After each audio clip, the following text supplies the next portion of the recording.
Bona nit. L'any 1945, un ciutadà alemany que s'havia enamorat de la Costa Brava, Ernesto Adler, va filmar unes imatges en cinema no professional sobre la vida dels pescadors.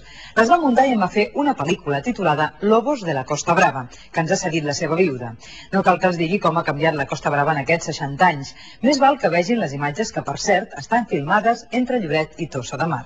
Però imaginin-se quin paisatge tan paradisíac devia ser que l'autor alemany de la pel·lícula comença fent un contrast amb el brogit de la vida a Barcelona.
A la web tvcatalunya.com/de-vacances trobaran més informació sobre els nostres reportatges. Demà veurem com els minusvàlids també poden aprendre a fer submarinisme. Bona nit.